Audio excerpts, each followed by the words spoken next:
All right, we are just going to go live.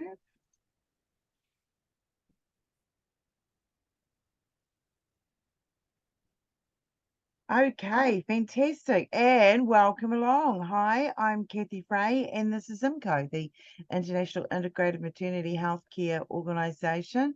And a big welcome along today to our friend and colleague, Dr. Eve Johnson. Eve, say hello.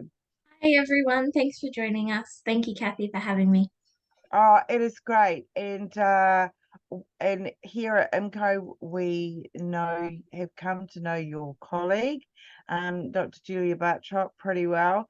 And it is neat to have you here as well. And this topic today, oh my goodness, it's so on point. But let's just have a little background. So those of you who may not be here live or watching this later, and haven't seen the full poster on this particular webinar.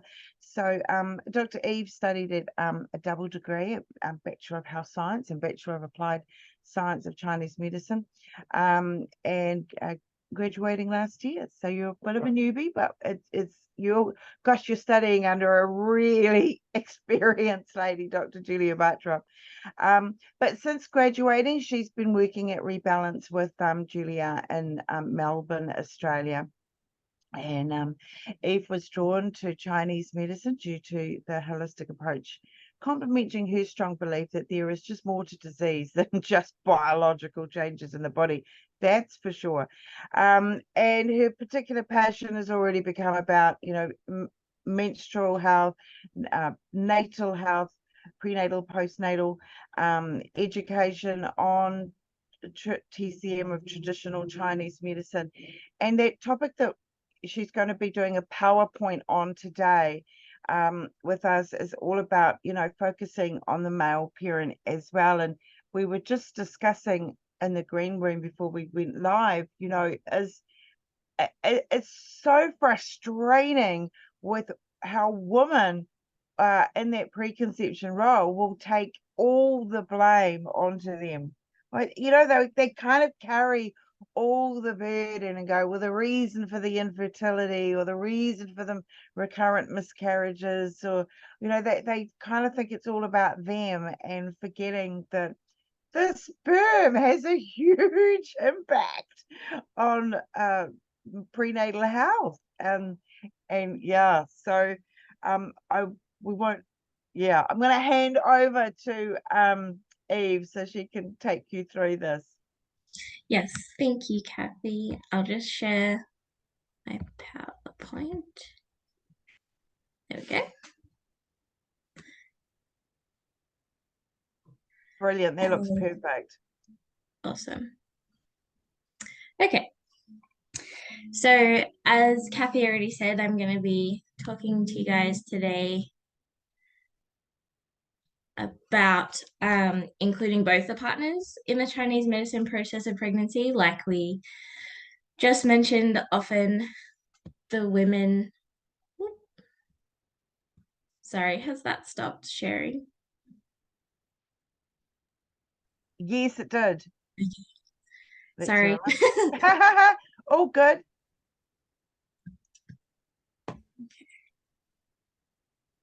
Yeah, so just click the button there, we'll get that re-up. So Eve's going to be doing a PowerPoint, and then there's time at the end for any of you live, if you want to be watching, asking any questions. And yeah, so we'll have a little chin wag at the end. Oh, that looks promising. There we go. Cool, perfect. We're back. Okay. So first, something we like to do in Australia every time we have a meeting like this is just a quick acknowledgement of country. So I'd like to acknowledge the traditional owners of the land on which I'm conducting this webinar from today. That's the Wurundjeri people of the Kulin Nation. And I pay my respects to their elders past, present, and emerging. And I would also like to extend this respect to any Indigenous peoples present here today, or any traditional owners of the lands on which the participants might be watching from now or in the future from our YouTube channel as well. Okay. Kathy already spoke a bit about me. I'm Dr. Eve Johnson. I'm a traditional Chinese medicine practitioner. I did graduate midway through last year, so still a bit new, but already learning a lot from my place of work, Rebalance Chinese Medicine. Okay, so today we're going to talk about all the ways in which we at our practice incorporate the male parent, the dads, in the pregnancy journey. This is from preconception and fertility, of course. As we already mentioned, the sperm is very important in conceiving, of course. It's not just the women who might struggle a bit.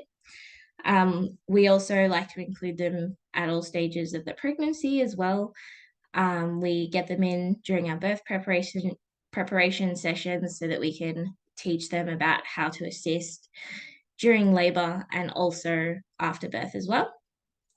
And I'd also love to get a conversation going to see how anyone else who's joined us today gets the dads involved as well. We're always still learning, so happy to hear anything from you guys as well. And if you have any questions, just let Kathy know. Okay, preconception and fertility. So it's really common, especially in Australia, for people to see us for fertility support. In fact, a lot of IVF clinics recommend that people receive acupuncture when they're going through the IVF process. We definitely always recommend that it's both partners when we can, and ideally they would be seeing us for at least 3 months, like before they start trying or before they start the IVF process, because it does take 3 full cycles for us to see the pattern on the mum's cycle, so that we can start working on regulating that and making sure that they're going to be ready to hold a pregnancy. And it also takes 3 months for a new round of sperm to come through and fully develop. So we want to be working on that for as long as we can, because yes, sperm is very important when conceiving, of course, but also it's important that the sperm quality is good for that pregnancy to be maintained as well. People often think that, the sperm's just there for the initial conception and then that's all good. Everything else is on the mum, but it's not the case. We really need the sperm to be of good quality, good mobility, swimming forward, and all of that to make sure that the pregnancy has the best chance that it can. I've got stress relief written here as well, because that's one of our main treatment principles when we're seeing people for fertility. Stress can have a big impact on all areas of conception, like how often you would like to have sex, or the cycle of the period. It can also impact sperm quality. So we just want to make sure that we're always trying to keep everyone as relaxed as we can, because not only does stress impact your ability to conceive, but your ability to conceive impacts your stress levels as well. It's a vicious cycle. So we want to get ahead of that as best we can too. Okay. In our treatment plans, when we're seeing the dads in particular, we always want to look at the sperm analysis. Hopefully they've already done one, so that we can see exactly where we want to focus our acupuncture and herbs. Even if their sperm is pretty good, which often we're seeing it not be as great as we would like, especially when a lot of IVF clinics will say that the sperm is good. They mean good for IVF, which is where they can just pick out the good ones and use those. But if a couple's still trying to conceive through intercourse, maybe that small percentage of good healthy sperm that's swimming forwards is not high enough in that context. So we want to make sure that we're still working on that and making sure that it's as good as it can be to give them their best chance of pregnancy. So we'll often give them acupuncture to help with that, herbs as well for them to take regularly. We also can recommend lifestyle changes, like something that I see coming up a lot is that the mums, no problem, like quit smoking, stop drinking, reduce their caffeine as much as they can, because they understand that if they're still doing those things once they do become pregnant, it might affect the baby. But we also often recommend that the dads stop a lot of those things as well to make sure that that's not impacting the sperm before they conceive. Sometimes that's a bit of a harder sell, but usually if the dads are already open to seeing us, they're open to making these lifestyle changes as well. Also, something that we need to recommend a lot is exercise. And I love to make sure that they know that we're recommending exercise that they enjoy, because yes, it's about keeping your body fit and healthy, but it's also about releasing all of those happy hormones so that you can have less stress, be happier. If they can, I recommend that they exercise together to like strengthen their connection as well, because we really want it to be as nice a bonding experience as it can be throughout the whole pregnancy. So that's what we recommend as well. Also, often we will recommend that the dads come in ongoing for stress relief, to keep working on sperm quality, because as we know, not always your first pregnancy that you're able to carry to term. So we want to keep those treatments going for if they need to try again. Also, if they decide to have another child quickly as well, they might like to keep on top of their sperm health to make sure that we don't have to start again in a year's time or so. Okay, pregnancy. So this is definitely one where the mums get a lot of the attention. Obviously, they're the ones carrying the baby. But I find it really important to still try and work with both couples if we can, to work on all of these things, the stress relief, the connection, and the compliance of all of them as well. It's helpful to bring them in together and make sure that the dads really feel a part of the whole process, thereby making it a more pleasant experience for everyone involved. For stress relief, it's really because pregnancy and having a baby includes big decisions and big changes for both parties. So, of course, everyone's trying to focus on making sure that mum is relaxed and not as stress-free as she can be, which is a difficult task because obviously it's a stressful process. And that's obviously very important because stress is the enemy. That's what we love to say in our clinic. Stress is the enemy of conceiving and of maintaining a pregnancy. So you want to make sure that you stay on top of that through the whole process. But also it's important to understand that stress is a shared family experience. So we want to make sure that dad's not stressed as well, or has as little stress as possible. Give him the tools to manage his stress maybe as well. We often recommend Qigong. We're going to start having classes in our clinic for that as well, which is great. And just make sure that we're doing everything we can through acupuncture and herbs and advice to make sure that they're acting as a family unit and sharing the experience so that not all of the burden falls to mum, also that dad feels more involved. Just make sure that it's a really nice experience for everyone, or as nice as it can be. We also focus a lot on making sure that the connection is there. Obviously, we want all of those happy hormones and neurotransmitters firing as much as we can to help with the stress relief as well, but also the bonding because their family is about to grow. Something that Julia and I are often recommending is that emotional intimacy around conception. So making sure that they take the time to just be with each other, holding hands, having a little bit of a cuddle after they try to conceive, or even after a transfer or other IVF method of trying to conceive, like artificial insemination or whatever it may be, just to try and mimic what it is like when you do try to conceive through intercourse, still having that emotional connection. As Kathy mentioned in the green room, sometimes when you're trying to conceive, especially if it's taking a while, sex can become pretty clinical. And when you're not even trying to conceive through sex, you're conceiving through IVF or what have you, it's even more clinical. So we just want to make sure that that connection is still there, that they're still feeling like they're doing this together. It's also important to keep that connection going throughout the pregnancy. So we want to start it early so that they know and that they're prepared to make sure that they're really just supporting each other through the whole process so that it can be as nice as it can be. Okay.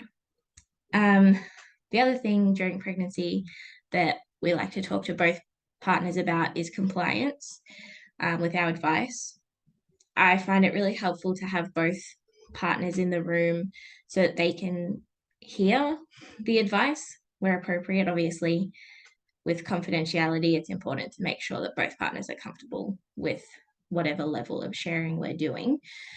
But often we're recommending herbs for both partners, acupressure for both partners, lifestyle changes for both partners, regular appointments for both partners. So we really want to make sure that they're supporting each other to make sure that they're both listening to that advice and doing everything that they can together. So we'll always send a very comprehensive treatment plan email to all of our patients.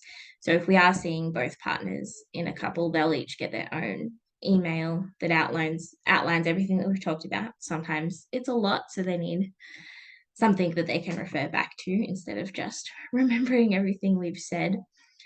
And often the couples that are both seeing us, they'll read the emails together so that they can both understand what each person is supposed to do and remind and support each other to do those things.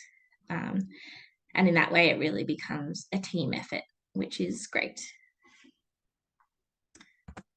Okay, birth preparation. Now, I know Dr. Julia's talked a little bit about these special sessions that we do.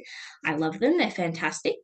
We get both partners to come in for a full 1 hour consult with us where we don't actually do any of the acupuncture. We're just going through the birth preparation techniques that we recommend that the couples do every few days between like weeks 35 and 37, and then they start to do it more regularly because it's preparing the body for birth. So we're teaching the partners how to do these things at home so that they can be done more regularly than what they're able to see us for. So we definitely recommend massage. We go through different massages that are either preparing the body for birth or helping with any pain that the mum might be experiencing, like lower back or anything like that. We also run through the acupressure that they'll be doing leading up to the birth and during labor as well.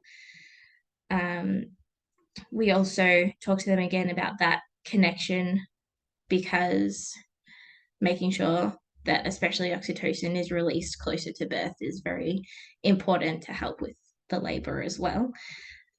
We just run through how the partner can support mum in the delivery room, because she's got one thing to focus on, and it's best if dad can help by making sure that everything else is how they want it. So that brings me to we call it the homework that we set for the dads, which is to learn and do the acupressure as regularly as mum needs. And that gets ramped up to like once every 2 hours when mum's due, so that we can start the labor process. Also, we recommend that they go through all of the birth plans together. I say birth plans because we definitely recommend that they have a couple for if anything happens and doesn't go to the first plan. It's important that dad knows what the steps are for the next backup plans so that he can advocate for mum and make sure that the hospital staff or whoever is respecting her wishes, because she needs to be focused on one thing and he can help make sure that everything else is going how they want.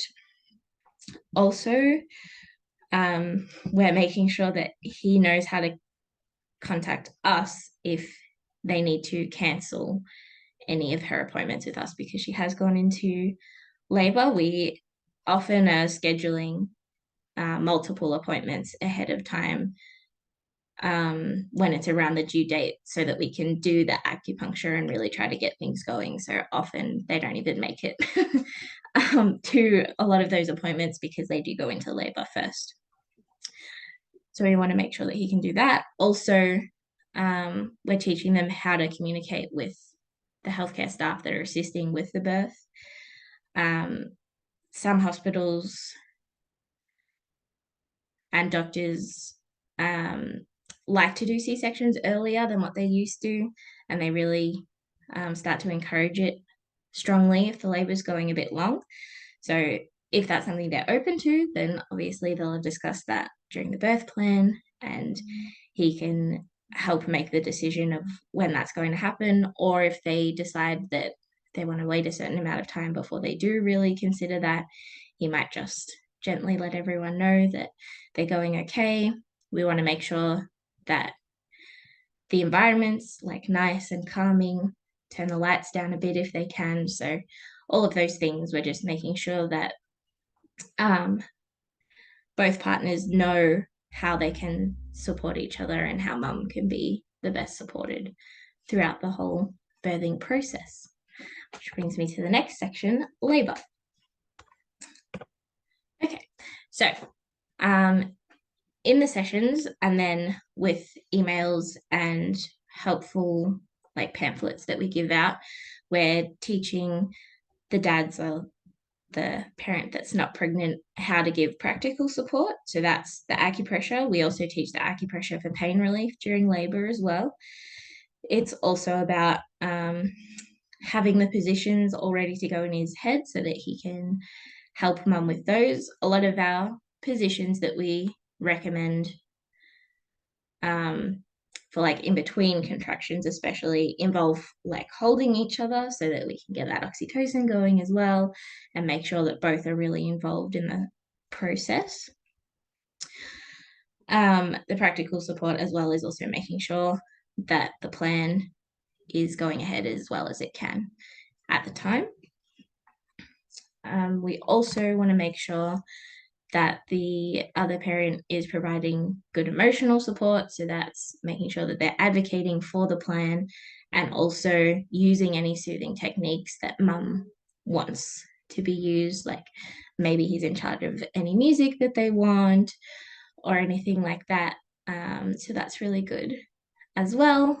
So we like to have the dads in so that they can ask us any questions like that, because I know from a lot of my nursing friends that sometimes they get a bit flustered and they don't know what to do exactly, and they might feel a bit in the way. So we want to make sure that they have specific things that they know that they can do to make sure that they feel like they're contributing as well, which is good. Okay. Postnatal. So after birth as well, we also have some homework for dads. That's acupressure that can help with pain.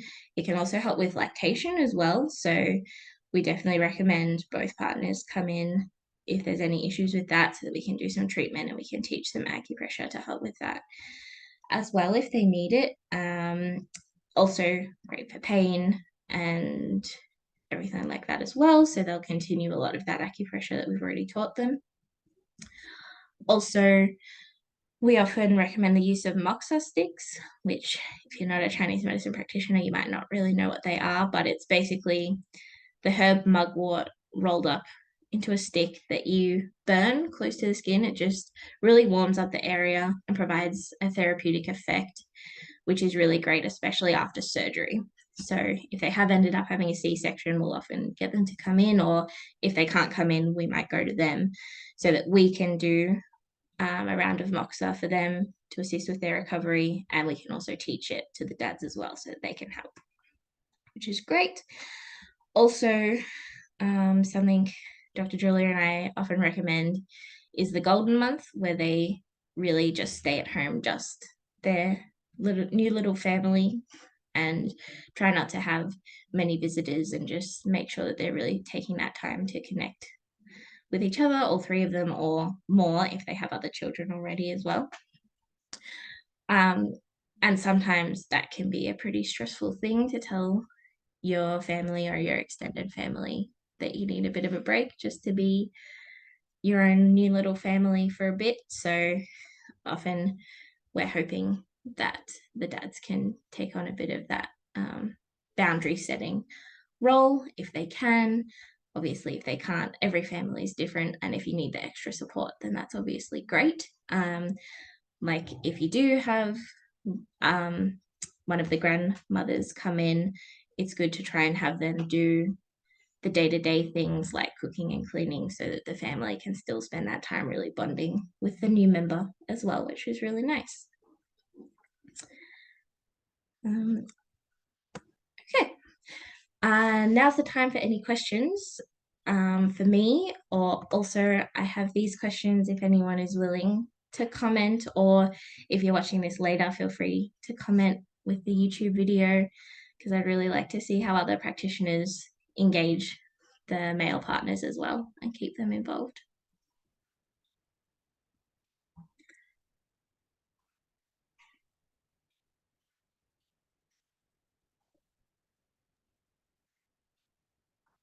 So interesting, isn't it? How willing are those male partners to engage?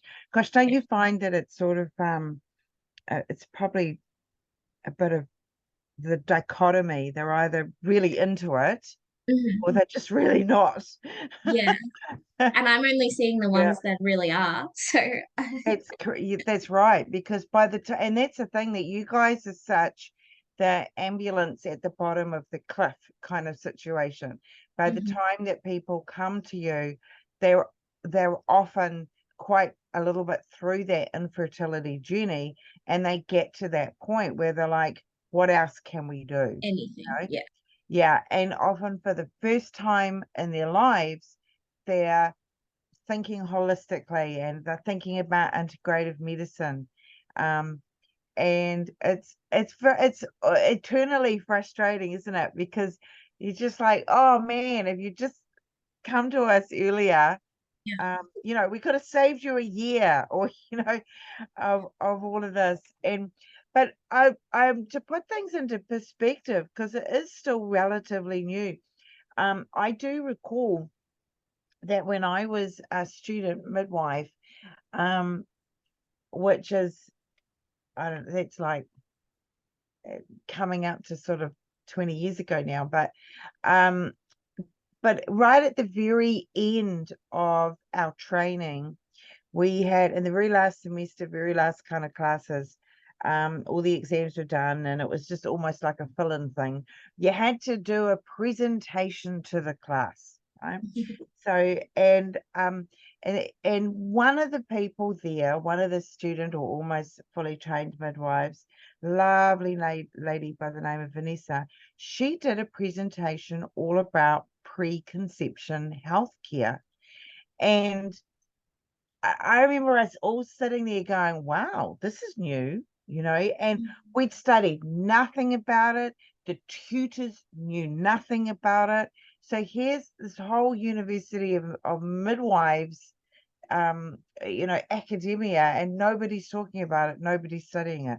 And that's less than 20 years ago, almost 20 years, but it's like, so there's so much growth of this knowledge since then. But it was around earlier than that, obviously.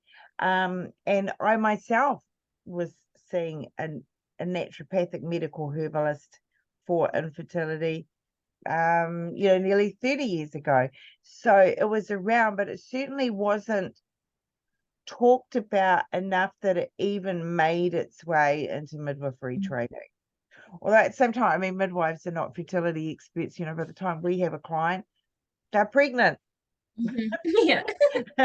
But we do definitely deal with women who are having recurrent miscarriages. Mm. And yeah, and that's where it's just um so it's so you're so at the cutting edge of this, information. And the fact now we've got fertility gynecologists and obstetricians who are actually referring their clients Mm. through to acupuncture and medical herbalism. And we're starting to see that, right? Where, Mhm. you go onto the website of a infertility gynecologist, and they'll talk about the complementary therapists that they also recommend their clients see, because they're realizing it makes a difference. Yeah. And I guess they also realize how limited the tools in their toolbox really are. Mhm. Um, I mean, there's the IVF, IUI, clomiphene. There's not a lot more that they can do at their end. Um, so interesting. And I loved your comment about, I love that saying, ability to conceive affects stress levels, and stress levels affect the ability to conceive. And it's a whole horrible mental game, Mhm. especially for women, because you sort of, every 28 days you're going, okay, I'm ovulating, all right, we're having sex, oh no, I've had a period, and it's that whole, am I pregnant? No, I've had a period. um And and your it's hormones are already affecting your mood in that cycle as well. Yeah. Yeah, and you certainly get um really sick and tired of people telling you that you need to not stress about it, and that the stress Hmm. is impacting it. Like, that just drives you Yeah. Doesn't. bizarre, insane. Yeah. Um, and people telling you about their little stories of, oh, well, we were the same and we went to Fiji and had a holiday, and whoop, we're pregnant because we relaxed. Don't Hmm. tell me to relax. Yes. It's just such a mind game. Mm. Yeah. So, what are you finding with the male partners? I mean, as you say, by the time you see them, do you get many clients who are have not yet come into infertility issues, and they're actually coming to you because they just want to do good preconception health? Not men. I've had a couple of women be like, okay, like I'm ready to start trying, but they've already been seeing us. You're right. I've not had anyone come to see us for the first time because they're ready to start trying. I haven't yet, no. Yeah. Yeah. And that's the area that Hmm. just want to get that education through.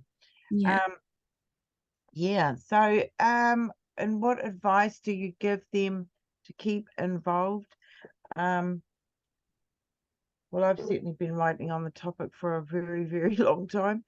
Um, yeah, it's so tricky, isn't it, with the men?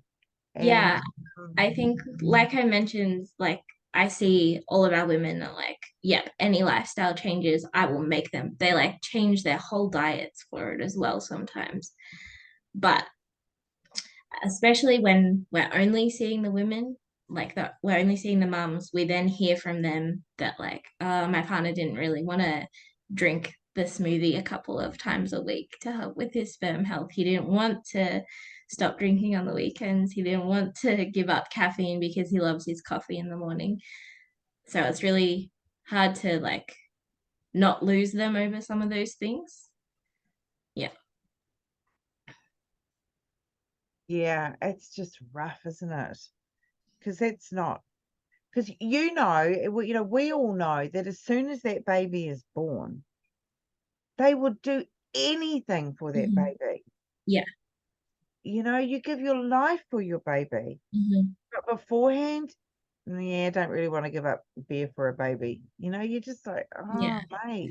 Or because it's so well known that alcohol, for example, affects the growing fetus that it's socially expected that mums will give up alcohol, but it's not socially expected that the dad's trying to conceive will give up alcohol. So we're just like the alternative medicine people telling them that they should give up alcohol instead of like, yeah.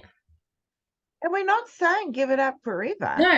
No, just like reduce it as much as you Yeah. can because that will help improve your sperm health while you're trying to conceive. Yeah. Yeah. And all those women give up alcohol for Yeah. for Yeah. all the time. No, it's not just pregnancy, but also through lactation. It becomes pretty Mhm. tricky. So yeah, it's like, oh, Yeah. And mm, sometimes, like, we even do say if they've been trying for a while, take a month off and go back to the things that you enjoy so that you can just connect.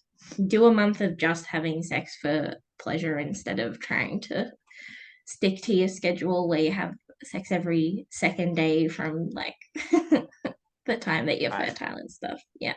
So it becomes pretty mechanical, and Yeah. yeah. Yeah.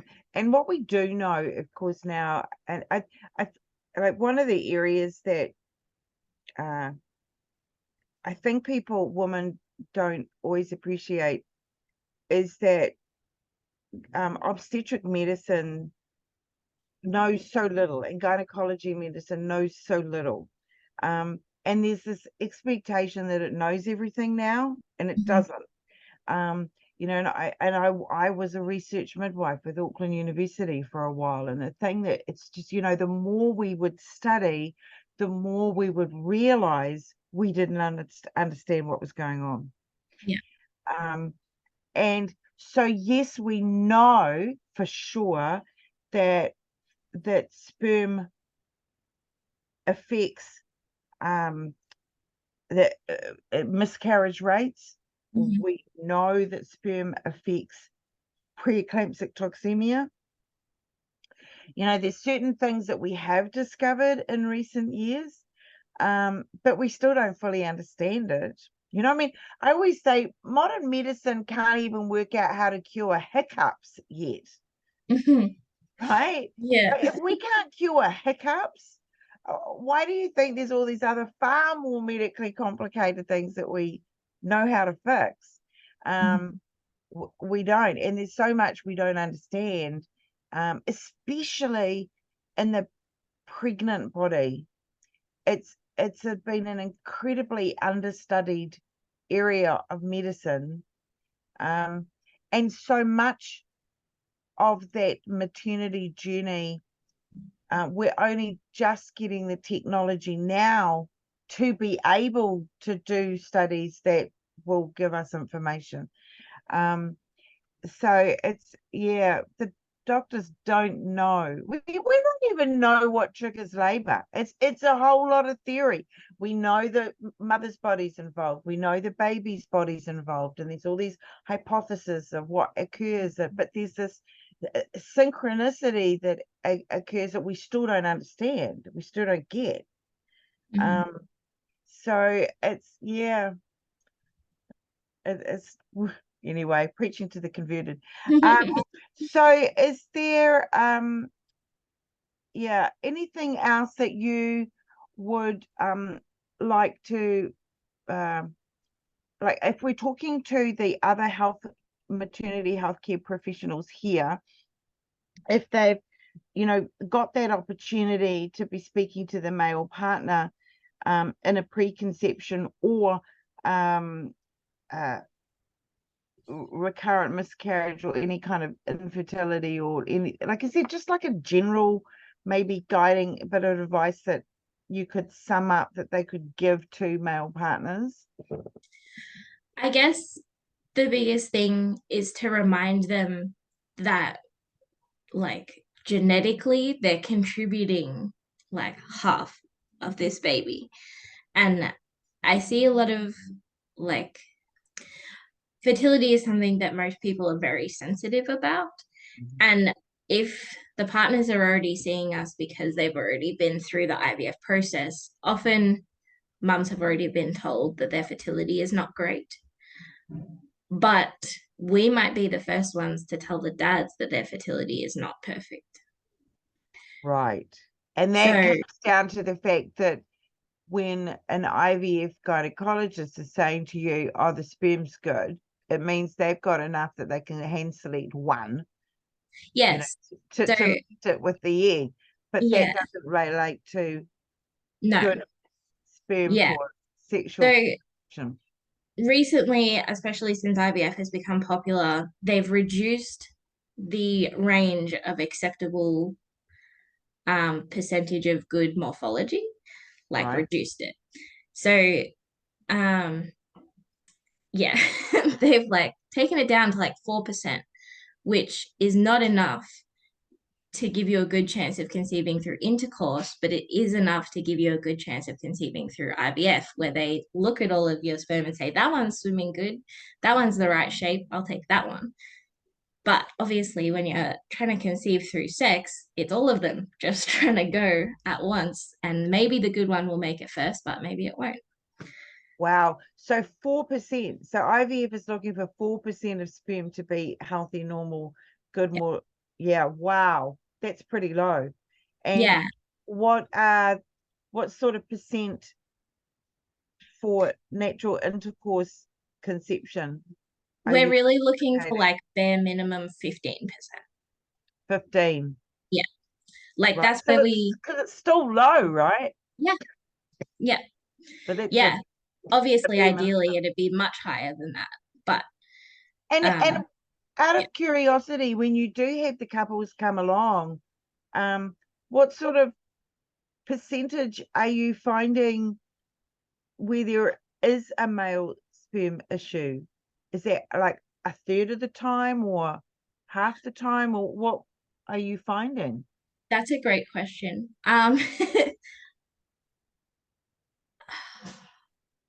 I really haven't seen enough of like both couple, like both like Right. parents to I give you think that like I think that. Yeah. Leah said to me once, what did she say? Is that yeah, I think she said something like it was that 40% Mm. with infertility, that 40% is female related, 40% is male related, 10% is both, Yeah. and 10% was unknown, something like that. But that does that ring Yeah. true? Yeah. Yeah. Yeah. So that I means you're talking of half the time it's the male sperm yeah, is impacting. yeah. But definitely far less than like definitely far less than that. We're getting couples where the mum is already like, I know that it's my problem. Even though the sperm is not great, they're still being told that it's good enough for IVF, Oh, oh, oh yeah, that's which harsh, isn't it? is hard. So Yeah. his sperm could be at 5%, and IVF has said, well, that's good enough for them. They can Mhm. find one amongst that Yeah. will do. Mhm. Um, so everything else is kind of her. So she's taking that. I can see that. Yeah. So Oh, obviously that's all IVF awful. clinics and doctors are different, but we are sometimes seeing couples come in and they've said that the sperm is good enough. So it must just be some unexplained, like we didn't find anything wrong with mum either. So it's just unexplained fertility of the mum that's contributing to the difficulty conceiving, which is frustrating. And I understand that Mhm. obviously the IVF clinic is focused on what's good enough for IVF, but obviously But still that guilt ideally that's they'd be going on to conceiving. set, yeah, that guilt of responsibility that by default is landing in her lap, it's just Yeah, unfair. So it's almost like it's telling the man, well, you've got 4 or 5%, so that's okay for us, but that's a low count. yeah, So yeah, yeah, that would explain why you guys have not conceived successfully sexually. yeah. Yeah, But it's not all no. on here. And the dads don't know because like no one is, Wow. yeah, obviously you trust your doctor to like read the results because they can be hard to read. Yep, Um, yeah. So that's interesting. mostly I'm just trying to gently say, like, there's always room for improvement. Unless you're coming to me with 100% perfect sperm, then there's Right. improvement and we can try to work on that. Yeah. Do you find that with most couples, because this level of quality sperm is, has plummeted so much in the last few decades, um, are you finding that with most couples or half couples or whatever, that um, it, that it's just so common that those counts are really down? It's part of the course of those Yeah. couples. And like, to be fair, I've never seen like a really amazing sperm count because they're the people that aren't seeing us. Wow. Right. So Now like, that's interesting in itself, because if it was all about her and mm, fertility, you should be seeing some amazing good male sperm counts. yes. Right? You're not. Yeah. Yeah. So recently I had a couple come in and the sperm count was 11. Like the good morphology was 11%. And I went through all the results with Julia because she's still teaching me how to read them all Yeah. very well. And she said, like, we both agreed that it was the best that we've seen in a long time, that we've seen, because again, we're not getting the It couples that was are the finding it easy. best that you've seen in a long time. Yeah. So Wow. a lot, like lower than that. Yeah. And Wow. And is there a correlation between um the age of the couple, or particularly him, the male ages versus, are you seeing any correlation there? Because obviously female infertility reduces as we get older, and hypothetically men do, but at the same time men can still conceive babies in their 80s. So yeah, I'm imagining that their journey of becoming less fertile is a lot slower. It goes over, a lot more decades. So surely, a man in his 40s should not be, too far worse off than a man in his 20s, say. Whereas right. for a woman, it's a significant difference. Yeah. So the thing with sperm is that so many things can contribute to the quality that perhaps as they get older, the quality might decrease from things like lifestyle,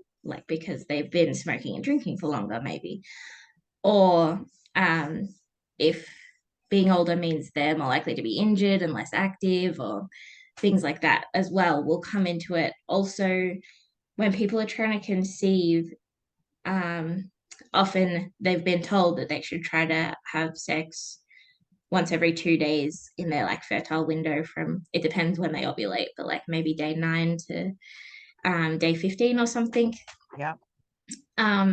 But we still recommend that the dads are kind of clearing the pipes every 2 days, even in the time that they're not having sex, to make sure, Oh, really? yeah, that there's like good turnover and new and fresh sperm coming through all the time. I think, especially for younger people trying to conceive, they think that saving it up like helps their chances, but not so. You want it to be nice, good, fresh sperm as much as you can as well. So that Yeah, would that also is contribute. interesting, because you're so right. There's a feel like, definitely a kind of impression that it's better to build up the volume or something. Yeah. Kirsty's asked a question. Thank you, Dr. Eve. You have presented some really interesting information. Certainly from my experience with women coming to me with infertility concerns, it would be very difficult to get the male partner to accompany her to a session. This says something about the woman having to bear all the guilt herself. Mhm. Yeah, absolutely. Yeah. Um, it's and this and yeah, it's such a um what is it?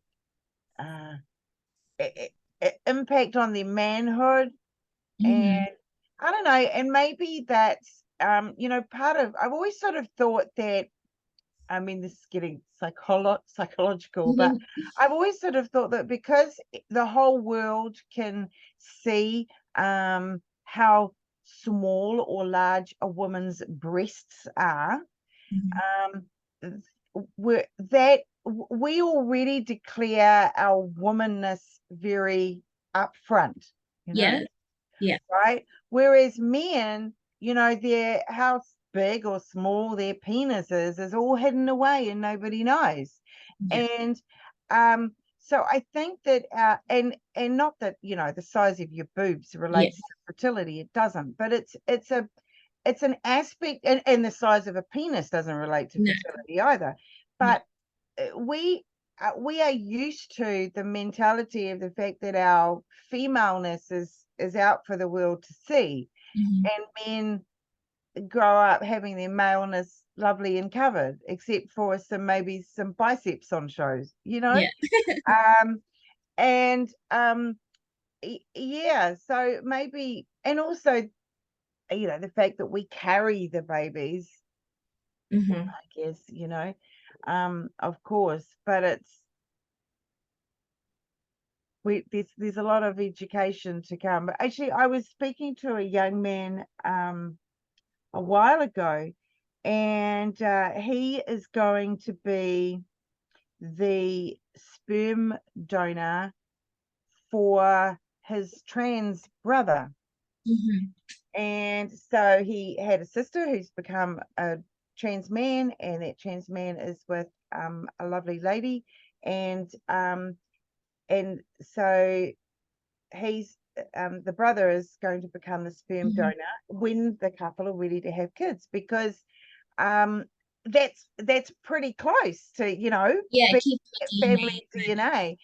And I sort of was trying to plant a seed with him and saying, well, like, when you hear that they start to want to look at being ready to start a family, it would be really great if you as a sperm donor could invest 3 or 6 months into supplements and Improving health, and the quality. Yeah. giving them the best quality sperm, and that would mean, like, if you're really going to commit, that's going to mean like no drinking, and how would you feel about that? And he goes, yeah, of course I'd do that. Yeah. Yeah. It's just like, oh. Yeah. And this was a guy. This is a guy in his early 20s. Mhm. So maybe we are seeing a change.